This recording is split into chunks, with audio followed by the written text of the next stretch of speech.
네, 이 예금 인출 사태로 불안감이 커지고 있는 새마을금고 내용입니다. 시중은행보다 높은 금리로 예금 상품 인기가 컸던 새마을금고였는데 이 부실 부동산 PF 대출로 인한 문제가 부각이 되면서 대규모 자금 이탈, 뱅크런으로 넘어갈 뻔했습니다. 관련해서 자세한 내용 손석우 경제평론가와 짚어보도록 하겠습니다. 어서 오세요. 네, 안녕하세요. 네, 일단 연체율부터 볼까요? 연체율이 6.18%라고 하는데 일단 기록에 가파릅니다. 결론적으로 봤을 때 6.18 위험합니까? 괜찮습니까? 상당히 위험한 수준이고요. 제가 상호금융권의 연체율이 이렇게까지 올라간 게 아마 보기가 어렵습니다. 네. 그 정도로 지금 심각한 상태고, 사실 새마을금고가 위태로워 보인다고 얘기가 나온 것은 최근에 문제가 불거지긴 했지만 이미 작년에서부터 금융업계 내에서는 위험하다라는 징후들이 여러 곳에서 포착이 됐고 이야기들도 많이 돌았었습니다. 예. 원인을 따져본다면 새마을금고가 지난 수년 동안 특히 이제 저금리 기간 동안 부동산 PF라든지 아니면 기업금융, 대체 투자라고 하는데요. 이런 부분들을 공격적으로 늘려왔고요. 또 대출 연체율도 보면 꾸준히 올라가는 추세를 보여왔었습니다. 이런 상황에서 이제 작년에 금리가 가파르게 올랐고 부동산 시장 경기가 꺾이니까 가장 큰 타격을 받을 곳으로 지목되곤 했었죠.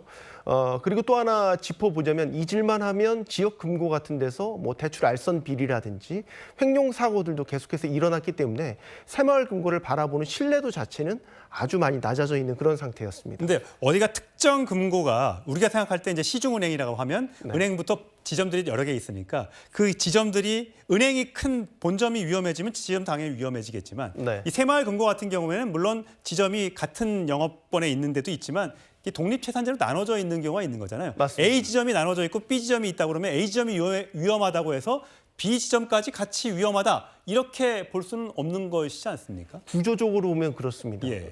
말씀하신 대로 이제 각 지역별로 독립채산제이기 때문에 우리 기업으로 따지면 지분이 섞여 있는 게 없습니다. 예. 그래서 거기가 만약에 위험해진다고 하면 거기만 뭐 부실하게 처리를 할 수 있는 건데 문제는 이제 그동안 새마을금고가 보여줬던 행태가 그렇지 않다라는 겁니다. 예. 뭐 예를 들면 부동산 PF 얘기를 자꾸 하게 되는데요. 지역 금고마다 대출을 해줄 수 있는 한도라는 게 있습니다. 근데 부동산 PF 대출의 경우에는 이제 금액이 크다 보니까 그 인근 지역의 지역 금고들이 한꺼번에 쪼개기 대출을 예. 한꺼번에 해주는 이런 행태들이 만연해 왔거든요. 그렇기 때문에 어느 한 곳에서 위기가 터진다고 해서 그것으로 끝나는 게 아니라 위기가 퍼지고 연속되는 이런 흐름들을 보이고 있는 것이죠. 예. 자, 금융당국에서는 당연히 이 새마을금고발 뱅크런 사태가 다른 금융권으로 번질까 봐 굉장히 걱정을 하고 있습니다. 그래서 안심시키고 있는데 자, 김주현 금융위원장이 이런 얘기를 했습니다. 들어보시죠. 일부 유튜브에서 뭐 새마을금고는 예금보험 대상이 아니다. 절대 사실이 아닙니다. 믿으십시오. 유튜브 말을 믿지 말고 정부의 말을 믿으십시오.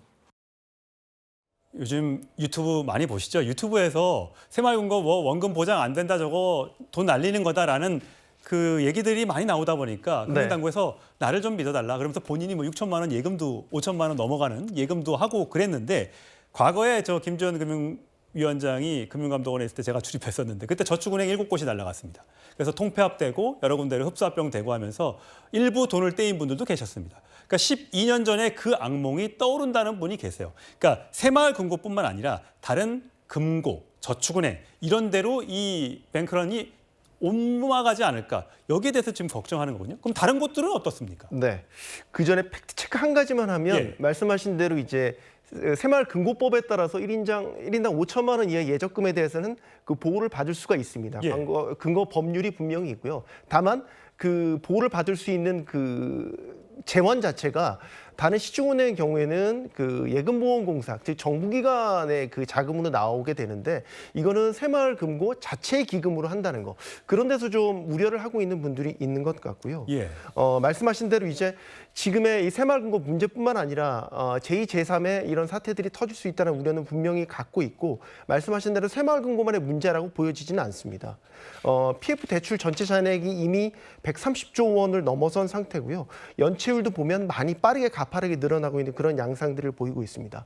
또 하나 우려하고 있는 것은 지금 부동산 PF 대출의 그 만기 기간을 보면 보통 2년에서 3년입니다. 그런데 부동산 PF 대출이 많이 이루어졌던 시기를 보면 저금리 기간, 즉 2020년, 2021년까지라고 봅니다. 그러면 만기가 올해부터 서서히 다가오는 사업장들이 많다는 얘기고 그 사업장들은 작년에 부동산 경기가 워낙 가파르게 꺾였기 때문에 문제가 될, 대출이 부실화될 여지들이 많은 사업장들이 많다는 얘기겠죠. 이런 예. 것들을 보면 제2, 제3의 사태가 또 일어날 수 있다라고 볼 수 있는 겁니다. 사실 아까 김주현 금융위원장이 예금을 6천만 원 하면서 안심을 시키려고 5천만 원 넘어가는 돈을 새마을금고에 맡기지 않냐, 안심해라 이렇게 이제 그런 행사를 가졌는데 사실 이 예금 보호 한도가 20년 넘은 제도다 보니까 5천만 원이 옛날 5천만 원이지 지금 5천만 원이 5천만 원의 값어치를 못한다. 그래서 이 금액을 더 올려야 된다라는 논의가 있는데 이게 금융기관이 부실화될 경우에 정부에서 혹시 보증해줘야 되는 돈이 또 눈덩이처럼 커질 수도 있다는 우려 때문에 쉽게 결정하기는 어려운 상황인 것 같습니다.